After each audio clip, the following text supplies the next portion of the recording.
दिग्वासा channel प्रस्तुत करता है समय सार वाचना। समय सार पढ़ ले जो कोई, ताहि तनाव कभी नहीं होई।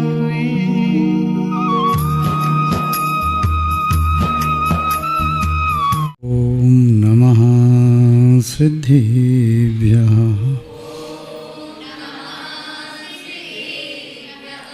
जय बोलिए त्रिकालवर्ती त्रैलोक्य पूज्य विश्वाराध्य पंच परमेष्ठी भगवान की, अनंतानंत सिद्ध परमेष्ठी भगवान की, वर्तमान जिन शासन नायक श्री वर्धमान महावीर भगवान की, परम पूज्य आचार्य भगवान श्री कुंद कुंद स्वामी मुनि महाराज की, परम पूज्य चारित्र चक्रवर्ती आचार्य भगवान श्री शांत सागर जी मुनि महाराज की, परम पूज्य सिद्धांत चक्रवर्ती आचार्य भगवान गुरुदेव श्री विद्यानंद जी मुनि महाराज की, श्रीमद् जैन धर्म की,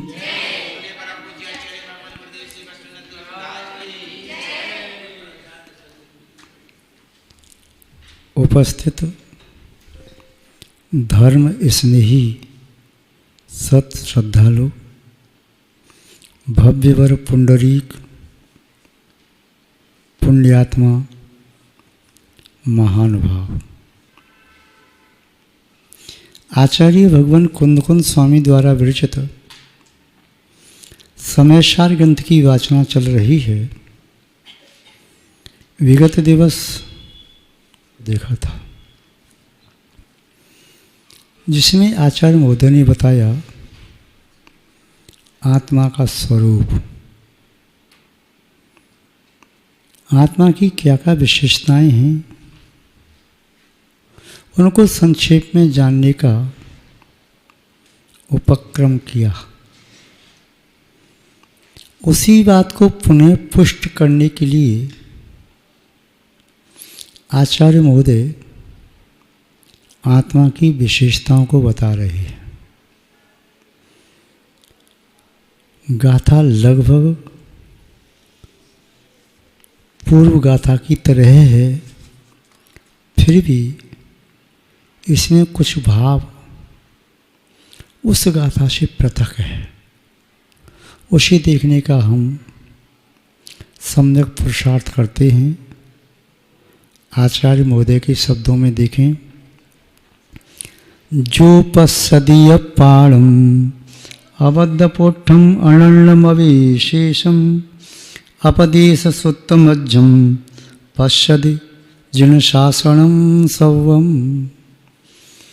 जो पश्यदि अपाणम, जो कहिए तो भव्य जीव। भव्य जीव संसार में अनंत हैं, किंतु वे सभी देखने में समर्थ हैं क्या? नहीं। अचक्षु इंद्रिय वाले जीव एक इंद्रिय, दो इंद्रिय, तीन इंद्रिय हैं। अचक्षु इंद्रिय वाले जीव आत्मा को नहीं देख सकते। चक्षु इंद्रिय वाले जीव चार इंद्रिय, पंचेंद्रिय, संगी असंगी हैं, किंतु आत्मा को चार इंद्रिय और असंगी पंचेंद्रिय भी नहीं देख सकते। संगी पंचेंद्रिय जीव भी चारों गतियों में हैं, नरक गति, त्रिंश गति, देवगति, मनुष्य गति। किंतु आत्मा को देखने में क्या चारों गति के जीव समर्थ हैं? नहीं। नरक गति, त्रिंश गति और देवगति, ये तीन गति के जीव आत्मा को देखने में असमर्थ हैं। फिर केवल सिर्फ और सिर्फ मनुष्य गति के जीव बचे। क्या मनुष्य गति के सभी जीव, सभी मनुष्य आत्मा को देखने में समर्थ हैं? नहीं। कुभोग भूमि के जीव और भोग भूमि के जीव आत्मा को देखने में असमर्थ हैं। फिर कर्म भूमि के जीव बचे, तो क्या कर्म भूमि के सभी जीव आत्मा को देखने में समर्थ हैं? नहीं, क्योंकि मिथ्या दृष्टि, सासाधन संवर्ग दृष्टि, सम्यक मिथ्या दृष्टि, अविरत सम्यक दृष्टि, देशवृत्ति और प्रमत्त विरत 6 गुणस्थान तक के जीव आत्मा को देखने में असमर्थ हैं। सिर्फ और सिर्फ सकल संयमी अप्रमत्त गुणस्थान में लीन योगी राज ही आत्मा को देखने में समर्थ है। तो जो शब्द से यहाँ पर आचार्य महोदय कहना चाह रहे हैं, जो कहिए तो अप्रमत्त गुणस्थान वर्ती मुनि महाराज नृगंत साधु। पश्चदी शब्द का अर्थ केवल चर्म नेत्रों से देखना यहाँ पर नहीं लेना। पश्चदी शब्द का अर्थ लगाना है श्रद्धा के नेत्रों से देखना, ज्ञान के नेत्रों से देखना, संयम के नेत्रों से देखना, या आत्मा को आत्मा के द्वारा देखना। आत्मा का लक्षण है दर्शन, आत्मा का गुण है दर्शन, आत्मा का स्वभाव है दर्शन। आत्मा दर्शन स्वभावी है, आत्मा की शक्ति है दृग। उस आत्मा को आत्मा की दृग शक्ति के माध्यम से देखना। यहाँ पर जो देखने की बात कही जा रही है, ये चरणानुयोग संबंधी बात कही जा रही है और आध्यात्मिकता को साथ में लेकर के। इसका आशय क्या कहना चाह रहे हैं, यहाँ पर स्पष्ट है। पश्चदी शब्द का अर्थ यहाँ पर सम्यक दर्शन से है, और वह सम्यक दर्शन भी निश्चय सम्यक दर्शन, अभेद सम्यक दर्शन, वीतराग सम्यक दर्शन। सम्यक दर्शन कहते ही सम्यक ज्ञान, सम्यक चारित्र वहाँ पर आ जाता है। अभेद अवस्था में तीनों अलग अलग नहीं हैं। यह भी समझना है, जब तीनों अभेद हैं तो किससे अभेद हैं? आत्मा से। तो आत्मा ही सम्यक दर्शन है, आत्मा ही सम्यक ज्ञान है, आत्मा ही सम्यक चारित्र है। और देखना किसको है? जो पश्यति अपारम, आत्मा को ही देखना है। आत्मा के द्वारा आत्मा को देखा जाना, आत्मा के द्वारा आत्मा को जानना और आत्मा के द्वारा आत्मा में लीन हो पाना, ये दशाएं अलग अलग नहीं हैं। निश्चय में दशा एक ही है, वीतराग दशा में एक ही बात है, अभेद अवस्था में एक ही बात है, पृथक पृथक नहीं है। तो जो पश्यति अपारम, जो आत्मा को देखता है। आपने षड दर्शन का अध्ययन किया होगा तो आत्मा को देखने की बात तो अन्य दर्शन वाले भी कहते हैं। चाहे नास्तिकवादी दर्शन ही क्यों न हो, वह भी आत्मा को देखने की बात कहते हैं। चारवाक जैसे मत भी आत्मा की बात कहते हैं। जब तक आत्मा है तब तक तो देखने की बात कहते हैं, बाद में भले ही नष्ट हो जाए। बौद्ध आदि दर्शन हैं, मध्यम मार्ग चलने वाले हैं। श्रवण संस्कृति ध्रुव कठिन और दुस्साध लगी तो उसका त्याग करके पुनः श्रवण संस्कृति का परित्याग करके वैदिक संस्कृति को स्वीकार किया, किंतु दोनों को पूर्णतया नहीं, दोनों की मध्य का मार्ग निकाला। तो बौद्ध दर्शन में आपने देखा होगा, उसमें भी आत्मा की बात कही है, किंतु वहाँ पर आत्मा का स्वरूप अलग है। चारवाक मत में आत्मा का स्वरूप अलग है। सांख्य मीमांसक मत में आत्मा का स्वरूप अलग है। नैयायिक और योग दर्शन में आत्मा का स्वरूप अलग है। ये सभी आत्मा का स्वरूप अलग अलग मानते हैं। अलग अलग आत्मा का स्वरूप है, तो यहाँ पर किस स्वरूप की बात कही जा रही है? यहाँ पर उस स्वरूप की बात कही जा रही है जो आत्मा का यथार्थ स्वरूप है। जिन शासन में, जिन दर्शन में, अरहत मत में जो आत्मा का स्वरूप बताया है, आत्मा को द्रव्य माना है, आत्मा के गुण भी माने हैं, पर्याय भी माने हैं। तो आत्मा के शुद्ध द्रव्य, आत्मा के शुद्ध गुण, आत्मा के शुद्ध पर्याय से युक्त जो आत्मा है, उसका जो आनंद, उसका ज्ञान, दर्शन और उसमें लीनता जो अवस्था है, उस अवस्था की बात यहाँ कह रही है। यानी ऐसी शुद्ध आत्मा को जो मेरी आत्मा सिद्धों जैसी है, और उस योगी को अप्रमत्त आदि गुण स्थानों में सिद्धों जैसी आत्मा का अंश अनुभव में आता है। जैसे गंगा नदी में बहुत सारा जल है, किंतु एक बूंद गंगा नदी के जल में से लिया तो वह भी गंगा जल ही कहलाता है।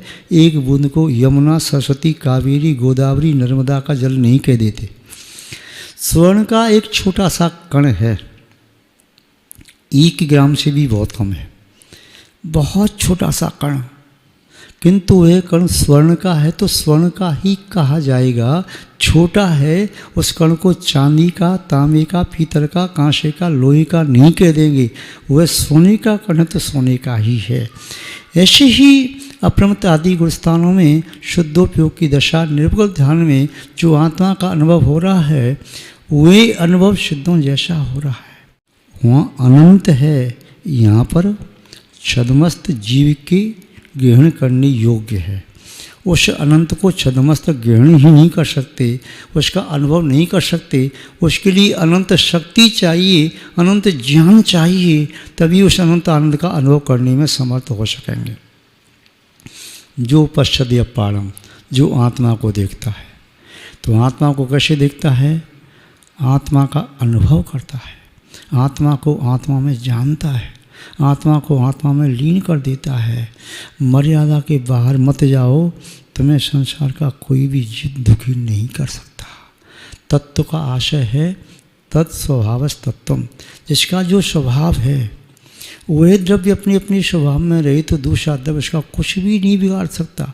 धर्म द्रव्य में रहे, अधर्म द्रव्य अधर्म द्रव्य में रहे, आकाश आकाश में रहे, काल काल में रहे, ये तो रहते ही हैं, कहीं बाहर नहीं जाते। किंतु जीव और पुद्गल, ये पुद्गल कभी जीव में मिल जाता है और जीव पुद्गल को ग्रहण कर लेता है, दोनों संश्लेष संबंध को प्राप्त हो जाते हैं। ये दोनों गड़बड़ करते हैं। यदि पुद्गल पुद्गल में रहे तो पांचों द्रव्य उस पुद्गल के परमाणु का कुछ भी नहीं बिगाड़ सकते। और यदि जीव अपनी मर्यादा में रहे, अपनी स्वभाव में रहे, तो कोई भी द्रव्य आत्मा का कुछ नहीं बिगाड़ सकता। जैसे सिद्ध परमेष्ठी अपनी आत्मा में आत्मा को लीन कर दिया तो कुछ नहीं कर सकते। व्यवहार में एक व्यक्ति अपने भवन के अंदर है तो बाहर के शत्रु उसका कुछ बिगाड़ नहीं सकते। राजा किले के अंदर है, बाहर की सेना उसका कुछ बिगाड़ नहीं सकती। जब कोई अपनी मर्यादा को क्रॉस करता है, लिमिट को क्रॉस करता है, तो अपने बंधन को प्राप्त होता है या आपत्ति विपत्ति को प्राप्त होता है, मृत्यु तक को प्राप्त होता है, स्वभाव से च्युत होता है, व्यवहार में गिर जाता है। जो किनारे पर चल रहा है, कुएं की पाट पर भी खड़ा हो जाए तो बहुत गहरा कुआं, उस पाट पर खड़े व्यक्ति का कुछ बिगाड़ नहीं सकता। किंतु थोड़ा भी पैर चूका नीचे गया तो उसको डुबो देगा, मृत्यु भी दे सकता है। जब तक हम अपनी मर्यादा में हैं, सीमा में हैं, तब तक हमें कोई भी विकल्प नहीं करना है। हमारी आत्मा में रहे। हमारी आत्मा के जो दो उपयोग हैं, दर्शनोपयोग, ज्ञानोपयोग, आत्मा के उपयोग आत्मा में रहें, न तो उपयोग बाहर जाए, न बाहर की वस्तु से हम संबंध साधें। मोह के कारण पर वस्तु को हमने आत्मा मान लिया, राग के कारण पर वस्तु को अपना मान लिया, द्वेष के कारण पर वस्तु को अपने से पृथक मान लिया। और इतना ही नहीं, द्वेष के कारण पर वस्तु को, जिससे द्वेष हो गया है, उसे नष्ट करने का संकल्प मन में आ गया। द्वेष का आशय है जो हमें अच्छी नहीं लग रही, हमारे लिए प्रतिकूल भाषित हो रही है, उसे नष्ट कर दो। द्वेष नष्ट करता है और राग उसे बचा के रखता है।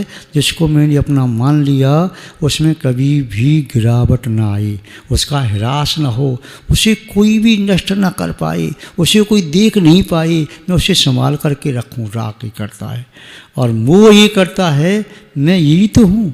वह पर वस्तु को ही अपनी आत्मा मान लेता है। पर वस्तु चाहे चेतन हो चाहे अचेतन हो, चाहे वह मकान है, दुकान है, गोदाम है, चाहे धन है, चाहे रुपया पैसा है, चाहे मित्र हैं, स्त्री है, पुत्र है, कुछ भी है, अपनी आत्मा से पृथक पर वस्तु को अपना मान लेता है और अपना कोई कहे ये तुम नहीं हो, वो तुम नहीं होगे, मैं तो ही हूँ, मेरे प्राण तो उसमें बसते हैं। और कई बार कहीं वह वस्तु नष्ट होती है या व्यक्ति मृत्यु को प्राप्त होता है तो ये उसे सहन नहीं कर पाता, अटैक पड़ता है और सेकंडों मिनटों में चला जाता है।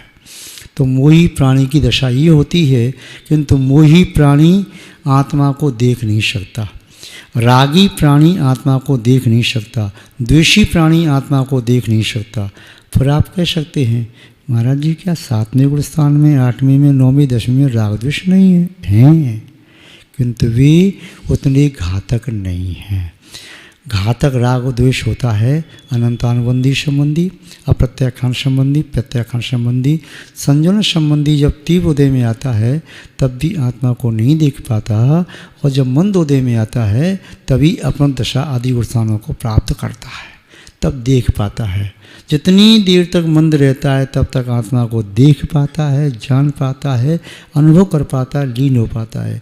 जैसे कोई व्यक्ति अच्छा तैराक हो तो समुद्र में, नदी में, जलाशय में, झील में वह नाक बंद करके कूद जाता है और श्वास को रोक लेता है। जितनी देर तक श्वास रोक सकता है उतनी देर तक वह पानी में डूबा रहता है। जब श्वास रोकने में असमर्थ होता है ऊपर आ जाता है।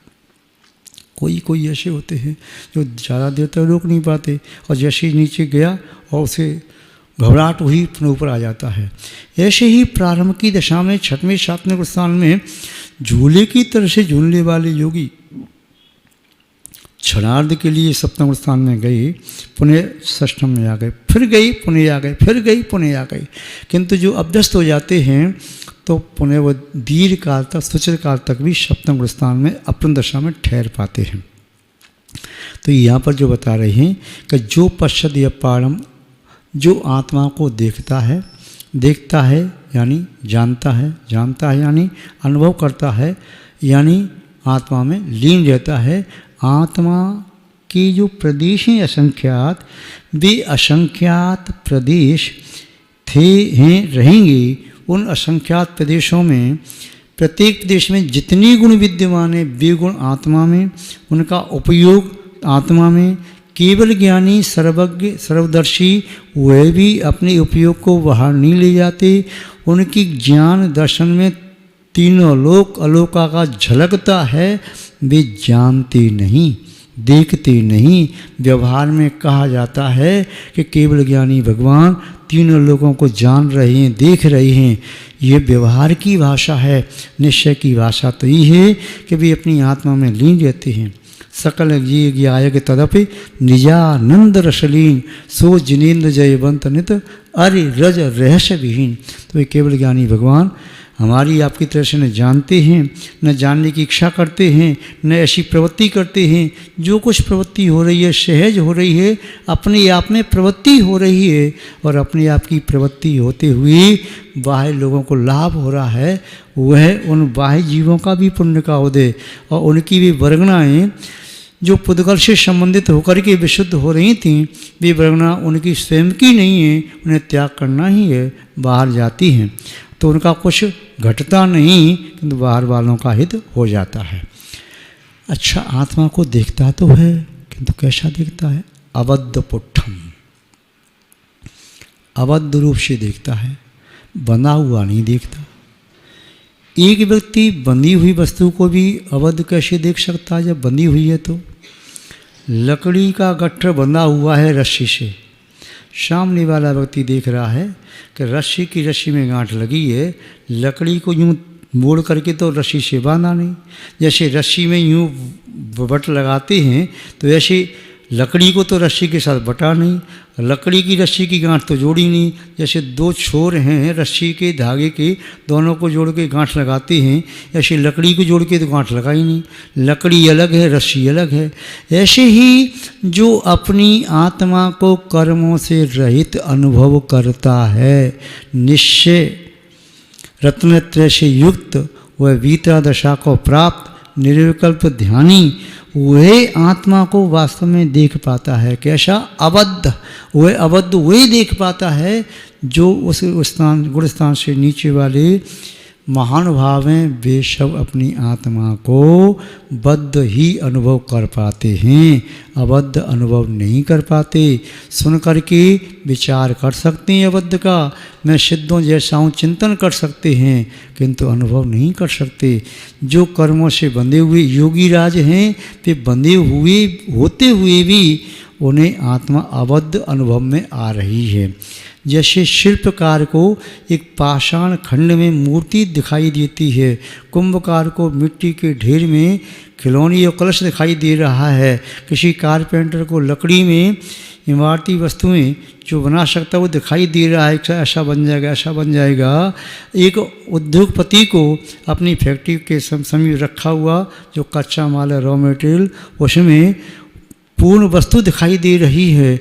एक व्यक्ति कागज में उसे शास्त्र पुस्तक दिखाई दे रहा है, एक राजमजदूर को ईंट और पत्थरों में भवन दिखाई दे रहा है।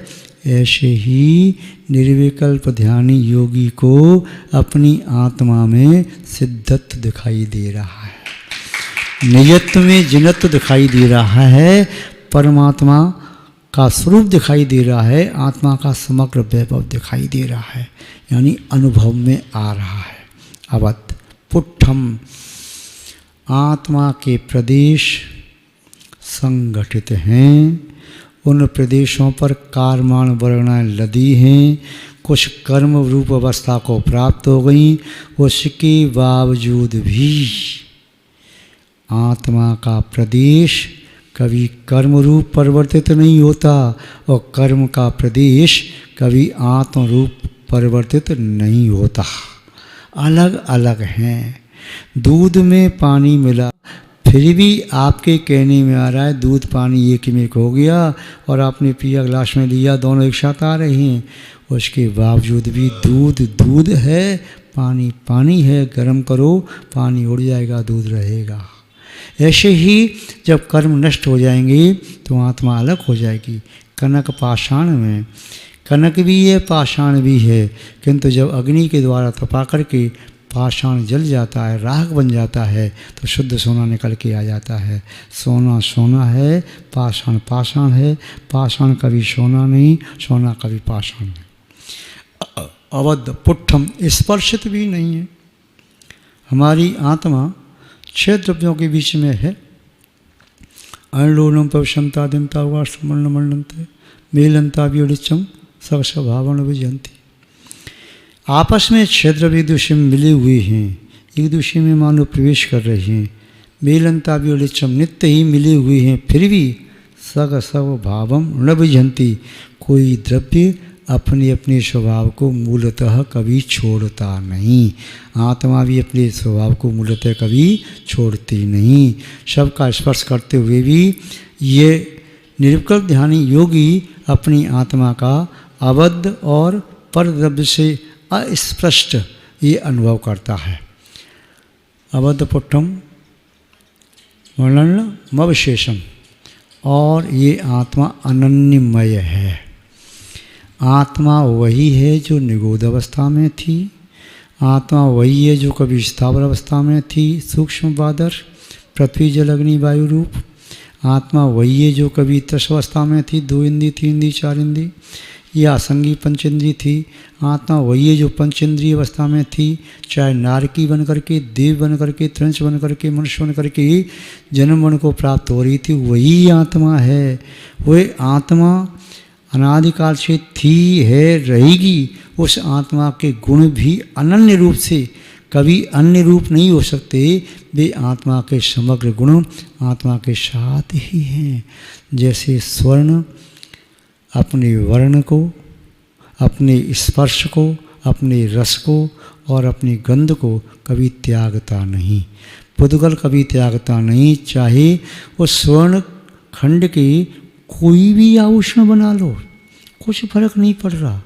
यदि किसी ने सोने से चप्पल बना ली, जूते बना लिए, तो क्या सोना वह कपड़ा बन गया क्या? सोना सोना रहेगा। यदि किसी ने एक कपड़े से मुकुट बना लिया, तो क्या वह कपड़ा सोना बन गया क्या? जो है वही रहेगा। तो सोना सोना ही रहेगा, चाहे कुछ भी आभूषण बना लो, उससे सोने पर कुछ फर्क नहीं पड़ रहा। आत्मा किसी भी पर्याय में पहुंच जाए, पर आत्मा फिर भी आत्मा है, और आत्मा के अनंत गुण अनन्य रूप से हैं। कभी भी आत्मा के एक गुण को पूर्णतया नष्ट नहीं किया जा सकता। उसमें शक्ति है, जब प्रकट होगा तो गुण प्रकट हो जाएगा। अनन्य मविशेषम, और आत्मा कैसी है? अविशेष है, विशेषता से रहित है। जीव द्रव्य की अपेक्षा से हम सभी सामान्य हैं, अन्य द्रव्यों की अपेक्षा से हम सभी विशेष हैं। यदि विशेष हैं तो सभी आत्माएं विशेष हैं। प्रत्येक आत्मा विशेष है अन्य 5 द्रव्यों की अपेक्षा से, और सभी आत्माएं सामान्य हैं स्वजाति के द्रव्य की अपेक्षा से। इसलिए आत्मा में सामान्य विशेष गुण दोनों पाए जा सकते हैं। किंतु यहाँ पर आचार्य महोदय कह रहे हैं कि बाह्य विशेषताएं जो भी आत्मा में लाने की आप कोशिश कर रहे हो, वह आत्मा का स्वभाव नहीं है। विशेषताओं को ग्रहण करना आत्मा का स्वभाव नहीं है। जो आत्मा का है वही आत्मा का था, वही आत्मा का रहेगा। बाहर से ग्रहण किया हुआ कुछ भी आत्मा का नहीं हो सकता। इसलिए अपनी आत्मा को हमेशा सामान्य रूप में अनुभव करो। यदि आप कहते हो मैं सुंदर, विशेषता बताते हो, तो ये आत्मा के स्वभाव से चित्त हो गई। मैं ज्ञानी कहा आपने, तो आत्मा के स्वभाव से चित्त हो गई। आपने कहा मैं ताकतवर हूँ, स्वभाव से चित्त हो गई। जो आत्मा के स्वभाव हैं वो तो हैं सामान्य हैं। विशेष क्यों कह रहे? अपने आप को विशेष क्यों बनाना चाहते हो? विशेष बनाने का ख्याल ही अपने स्वभाव से चित्त होना है। जो सामान्य अवस्था में रहता है वह स्वभाव को प्राप्त हो सकता है। जो अपने आप को विशेष दर्शाने की कोशिश करता है वह न तो विशेष है और न सामान्य। इसलिए आचार्य महोदय कह रहे हैं अविशेषम, आत्मा कैसी है? विशेषताओं से रहित है, सामान्य। सिद्धि भी हो गई तब भी सिद्धों की अपेक्षा से सामान्य। सभी सिद्ध अनंतानंद सिद्धों के बीच में है। किसी सिद्ध में विशेषता है क्या?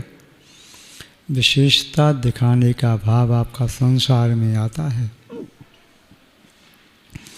मुक्त आत्माओं में विशेषता का कोई भाव ही नहीं, सब एक समान है। अनंत भगवान भी सभी एक समान है, विशेषता का भाव नहीं। सभी सर्वज्ञ अनंत भगवानों का आत्मिक वैभव एक बराबर है, किसी का भी कम नहीं, ज़्यादा नहीं। बाह्य वैभव में कुछ अंतर भले ही हो, पर अंतरंग के वैभव में किंचित भी अंतर नहीं। हम बाह्य अवस्था में अपने आप को सबसे अलग दिखाना चाहते हैं, इसका आशय हम स्वभाव से च्युत हो रही है। और यदि सामान्य रूप से बैठे रहेंगे तो बाह्य जगत में कोई हमारी विशेषताओं को देख करके हमारी स्तुति भक्ति आदि कर सकता है, किंतु फिर भी सामान्य रहो। यदि उसमें भी आप प्रसन्न हो गए, उसके प्रति आपकी रुचि हो गई, राग हो गया, तब भी आप विशेष न रह पाओगे और सामान्य भी न रह पाओगे। तो यहाँ पर कह रहे हैं कि आत्मा अविशेष है। अपदेश सुत्तमज्जम, आत्मा कैसी है? अप्रदेश। अप्रदेश का आशय क्या है? जिसमें प्रदेश नहीं है, जिसमें प्रदेश नहीं है। प्रदेश तो धर्म द्रव्य में भी हैं, अधर्म द्रव्य में भी हैं, आकाश द्रव्य में भी है, काल द्रव्य में भी है, पुद्गल में भी है, और प्रदेश आत्मा में भी है। तो अपदेश क्यों कहा? अप्रदेशी यहाँ कहा जैसे आत्मा का ज्ञान गुण है, उस ज्ञान गुण में कितने प्रदेश है? दर्शन गुण में कितने प्रदेश है? अनंत शक्ति गुण में कितने प्रदेश है? सुख गुण में कितने प्रदेश है? ऐसे ही जो आत्मा का ज्ञान है, शब्द ज्ञान नहीं, आत्मा का ज्ञान है, उसमें कोई प्रदेश नहीं है, अर्थात भाव ज्ञान। जो भाव ज्ञान है, और सुत्त का ये तो द्रव्य ज्ञान। आत्मा भाव और द्रव्य, भावशुद्ध और द्रव्यशुद्ध दोनों के मध्य में पहले तो द्रव्यशुद्ध का आलम्बन लेती है और भावशुद्ध को प्रकट करती है। जैसे दो पत्थरों के घर्षण करने से अग्नि पैदा हो जाती है। पत्थर अग्नि नहीं है, किंतु अग्नि पत्थर से पैदा हुई। ऐसे शब्द ज्ञान आत्मज्ञान नहीं है, पुद्गल है, किंतु शब्द ज्ञान से जब शब्द ज्ञान का रगड़ आत्मा पर होता है तो उसमें भाव शुद्ध ज्ञान प्रकट हो जाता है। जैसे मैच बॉक्स दिया सलाई की कगाड़ी आप रगड़ते हैं, अग्नि पैदा हो जाती है। लाइटर से या अन्य प्रकार से आप उसको अग्नि को पैदा कर लेते हैं। जिससे अग्नि पैदा कर रहे, दो लकड़ियों के रगड़ने से, बाँसों के रगड़ने से अग्नि पैदा हो रही, तो बाँस अग्नि नहीं है। बाँस में अग्नि पैदा करने की शक्ति सामर्थ्य है, एक प्रक्रिया के माध्यम से हो सकती है। ऐसे ही शब्द ज्ञान नहीं है, वह शब्द आत्मज्ञान का कारण है। यदि शब्द ज्ञान का आश्रय लिया तो व्यक्ति दुर्गति को प्राप्त हो सकता है, किंतु भाव ज्ञान कभी दुर्गति का कारण नहीं है। भाव शुद्ध ज्ञान जिसने प्राप्त कर लिया वह अपनी आत्मा का हित करने में समर्थ होता है। तो आत्मा कैसी है? अपदेश सुत्त मध्यम या अप्रदेशी यानी भाव शुद्ध ज्ञान और सुत्त मध्यम यानी द्रव्य शुद्ध ज्ञान के मध्य ये आत्मा है। इस आत्मा को जो जानता है, मध्यम पश्चद जिन शासनम सभ्यम, जो ऐसी आत्मा को जानता है वास्तव में वह समग्र जिन शासन को जानता है, देखता है। आत्मा को समग्र रूप से देख लिया तो समझो पूरा 3 लोक उसकी आत्मा में झलक गया। और आत्मा को नहीं देख पाया, अनुभव नहीं कर पाया तो जिन शासन को समझना बड़ा कठिन है। अनंत भव भी निकाल दो शब्दों से, जिन शासन और आत्मा ऐसे समझ में नहीं आएगा। भाव शुद्ध का आलम्बन लेकर के ही आप सकल द्रव्य शुद्ध को जान सकते हैं और समग्र आत्मा को जान सकते हैं। जो जाड़ देरंताड़म द्रव्य गुण पज्य युक्तम, द्रव्य गुण प्रयासुत आत्मा को जो अनंत भगवान को जानता है उसका मोह विलय को प्राप्त हो जाता है। और जिसका मोह विलय को प्राप्त हो जाता है वह अपनी आत्मा को जानता है। जो अपनी आत्मा को जानता है वह समग्र जिन शासन को जानता है। द्रव्य शुद्ध संपूर्ण जान लिया, भाव शुद्ध हो गया तो उन्हें फिर शुद्ध केवली कह देते हैं। क्या कहते हैं? शुद्ध केवली। क्योंकि द्रव्य का भी भंडार है और भाव का भी भंडार है। भावों में अनुभूति है और द्रव्य का संग्रह है, इसलिए वे शुद्ध केवली हो गई। किंतु केवल ज्ञानी के पास शब्दों का भंडार नहीं। केवली के पास वर्गणाएँ हैं, सर्वांग से खिड़ती हैं, शब्द नहीं खिड़ते, उनके वचन नहीं निकलते, मुँह से बोलते नहीं, सर्वांग से वर्गणाएँ खिड़ती हैं। महागत जाति के देव भाषा रूप करते हैं, इसलिए गर्दभ प्रविष्टु ने झीलते हैं और संग्रह करके द्वारसा की रचना करते हैं। आचार्य मोदी यहाँ कह रहे हैं, जो इस प्रकार अपनी आत्मा को जानता है, देखता है, अनुभव करता है, आत्मा को आत्मा में लीन करता है, निस्संदेह वही समग्र जिन शासन को जानने में समर्थ है। और वह जिन शासन का ज्ञाता है, उसने जिन शासन की मर्म को प्राप्त कर लिया, जिन शासन की सार को प्राप्त कर लिया। आप सब भी इस प्रकार समीचीन पुरुषार्थ करके आत्मा के वैभव को प्राप्त कर सकें। आज बस इतना ही पर्याप्त है। जय बोलिए श्री शांतिनाथ भगवान की, परम पूज्य आचार्य गुरुदेव श्री विद्यानंद जी महाराज की, श्रीमद् जैन धर्म की।